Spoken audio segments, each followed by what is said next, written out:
Abangan may bagong pasabog sa asawa ng kanyang ex.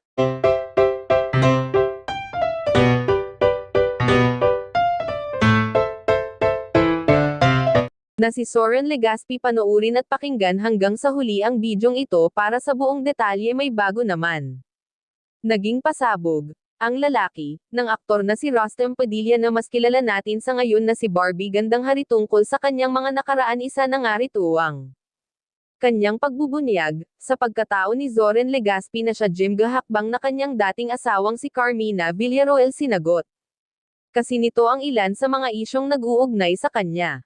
Sa anak na di umano ang kambal na sina Mavi at Cassie Legaspi, at sa katunayan ang isyong ito ay umabot ng halos 2 dekada na sa pananahimik rin ng puno mag-asawang Carmina at Soren Legaspi. Halos taon-taon na lang na binabato ng tanong ang ilang mga showbiz media at kilalang personalidad sa industriya ang mag-asawa, pero tikom pa rin ang bibig ni mo. Ito ay patuloy ang pamamayagpag ng isyong ito na bumabalot sa tunay na pagkatao ng kambal na sina Bobby, at ang isyu tungkol sa dila ng 2 bata noon ay hindi na naisa publiko na pamilya. Likas na nagugat na para putulin ng mga negosyo sa mag-asawang Carmina and Soren tungkol dito sa naging resulta ng nasabing pagsusulit sa pagkakakilanlan ng tunay na ama ng kanilang kambal. Hindi moari na tila may tinatago na sikreto ang pamilya Legaspi tungkol sa bagay na ito na pilit namang tinatabunan ng ilang malalaking isyu sa showbiz, pero hindi pa rin mawala ang mga taong gustong malaman ang buong katotohanan.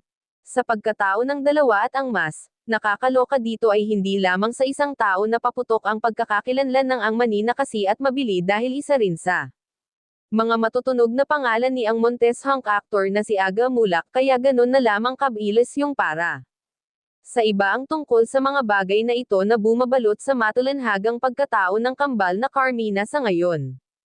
Masaya at ay naninirahan sa US or ng Padilla aka Bibi Gandang Gari matapos matanggap ang kanyang American citizenship noong 2022.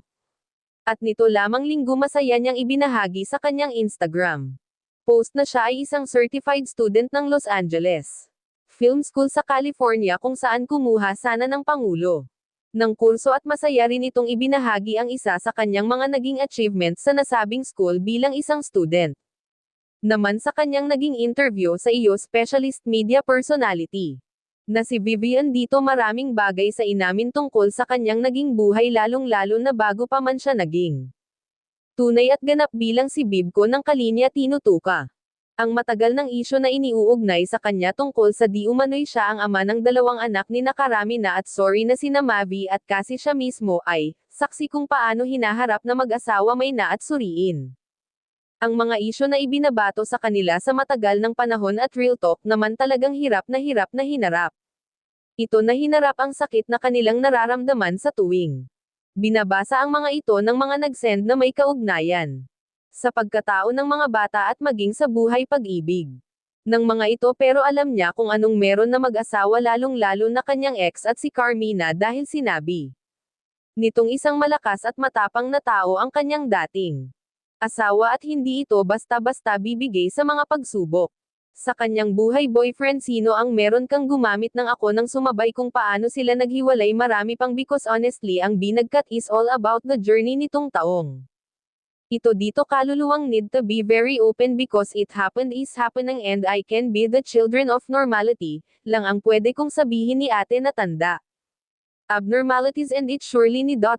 Pacific Child.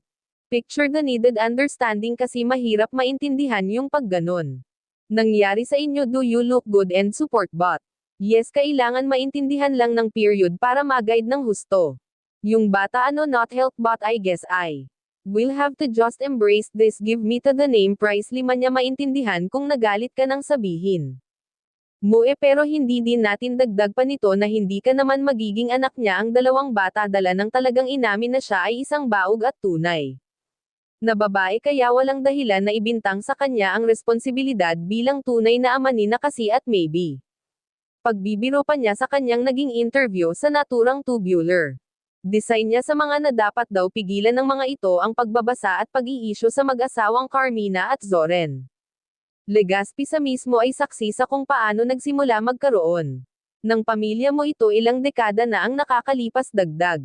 Panya na dapat din daw igala ng mga ito. Ang buhay nila kagabi na hindi pa umabot sa puntong. Masisira lamang ito dahil sa mga maling impormasyon at isyo. Tungkol sa kanyang tunay na pagkatao maraming salamat ito lang. Muna ng ating update for today. Ano ang nasasabi ninyo sa showbiz? Maraming salamat po, God bless all.